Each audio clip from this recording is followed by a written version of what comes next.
দেখো সখীরা, আজ আবার আরেকটি নতুন ভিডিও নিয়ে চলে এসেছি। দেখো পিছন থেকে দেখে কিন্তু বোধহয় ঠিক বোঝা যাচ্ছে না, আমার এই সখী কিন্তু 5'11" কাছাকাছি ওর হাইট। ওর হাইটটা বলার অবশ্য একটি কারণ আছে, কারণ ও এসেই কাটিংসের চেয়ারে না বসে একটা টুলে বসে পড়ে, কারণ জানে দিদির পক্ষে তাহলে চুলটা কাটতে বেশ সুবিধা হবে। ও জলপাইগুড়ির বাইরে কিন্তু ওর পোস্টিং। বেশ কিছুদিন পর পর সখীতে আসে এবং এসে নিয়ে ওর একটাই আবদার, দিদি তুমি আমার চুলটার একটা ঠিকঠাক কাটিংস করে দাও, যাতে আমাকে চুল বাঁধতে না হয় এবং মুখের সামনেও চুলগুলো এসে কোনো ডিস্টার্ব না করে।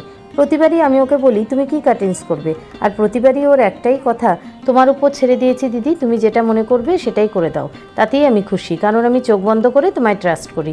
সবচেয়ে আরও মজার কথা কি জানো, ও বলে দিদি তুমি আমায় এমন জায়গায় বসাও যেখানে সামনে আয়না নেই, কারণ তুমি তো জানো তুমি হেয়ার কাট করে দেওয়ার পর আমি কোনোদিনই আয়না দেখি না। এই ছোট্ট ছোট্ট ভালো লাগাগুলোকে নিয়ে সারাদিন কাটাতে বেশ ভালোই লাগে, তাই তো তোমাদের সাথেও এগুলোকে শেয়ার করি। যাই হোক, আজ এই পর্যন্তই। চলো টাটা, সকলে ভালো থাকো, সুস্থ থাকো এবং অবশ্যই সখীর পাশে থাকো।